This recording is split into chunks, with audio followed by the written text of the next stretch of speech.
ராயப்பர் ஏதோ ஏதோ உள்ள உரையாடலை முடிப்பது போல், என்ன பிரயோஜனம் அந்த சாலை வழியே இவ்வளவு தூரம் வந்தால் என்கிறார். ஆமாம், செசரேயாவில் அவர் ஒரு வார்த்தை கூட பேசவில்லையே, ஏன் தான் அங்கு போனோம்? இந்த ரோமையர்கள் காண சில ஆச்சரியமான புதுமைகளை அங்கே செய்ய நினைத்திருந்தார் என்று நான் எண்ணினேன். அப்படி ஒன்றும் செய்யவில்லை என்கிறார் செபதேயுவின் யாகப்பர். கேலி பரிகாசங்களுக்கு நம்மை உட்படுத்தினார், அவ்வளவுதான் என்கிறார் தோமையார். யூதாஸ் அந்த சந்தர்ப்பத்தை அதிக கனமாக்குகிறான். நம்மை வேதனைப்பட வைத்தார், அவர் பரிகசிக்கப்பட விரும்புகிறார், ஆகவே நாமும் பரிகசிக்கப்பட விரும்புகிறோம் என்று நினைக்கிறார் என்கிறான். தீவிர சீமோன் அமைதியோடு சொல்கிறார், ஆனால் உண்மையிலேயே தியோப்ளஸின் மதலேன் மேரி தான் வேதனை அனுபவித்தவள் என்று. மதலேன் மதலேன் மதலேன் மதலேன் மேரி பிரபஞ்சத்தின் மத்தியமாகிவிட்டாளா என்ன? அவள் மட்டுமே வேதனைப்படுகிறவள், அவளே வீரப்பெண், உத்தமமாக்கப்பட வேண்டியவள், அவள் ஒருத்திதான். நான் மட்டும் அறிந்திருந்தால் இத்தனை கரிசனைகளை பெற்றுக்கொள்வதற்காக ஒரு கொள்ளைக்காரனாகவோ கொலைக்காரனாகவோ நான் ஆகியிருப்பேன் என்று வெடிக்கிறான் யூதாஸ். உள்ளபடியே போன தடவை நாம் செசரியாவுக்கு வந்தபோது அவர் ஒரு புதுமை செய்தார், போதித்தார். அப்போது அவர் அப்படி செய்ததற்காக நாம் நம்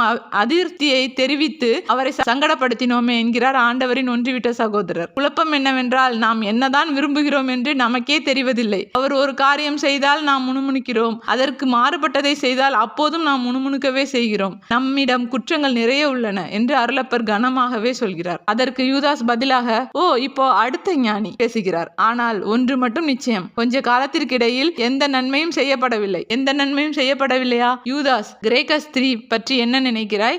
எர்மாஸ்தேயுஸ், ஆபேல், மேரி.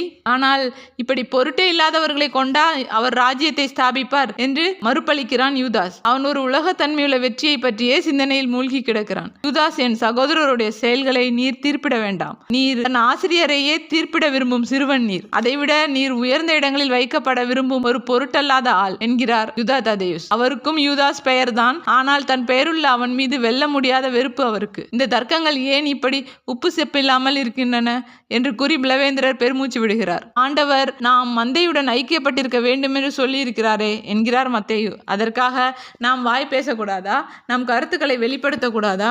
நாம் அடிமைகள் அல்ல என்று நினைக்கிறேன். அல்ல யூதாஸ், நாம் அடிமைகள் அல்ல. ஆயினும் அவரை பின் செல்ல நாம் தகுதியற்றவர்களாய் இருக்கிறோம், ஏனென்றால் அவரை நாம் கண்டுபிடிக்கவில்லை என்று தீவிர சீமோன் அமைதியாக சொல்கிறார். ஆனால் அவர் ஆபத்தான காரியங்களை செய்கிறார். உதாரணமாக இப்போது பார்ப்போமே, இந்த பிலிஸ்தியனும் இந்த கிரேக்க ஸ்திரீயும் நமக்கு ஏதும் நன்மை செய்வார்கள் என்று நினைக்கிறீரா?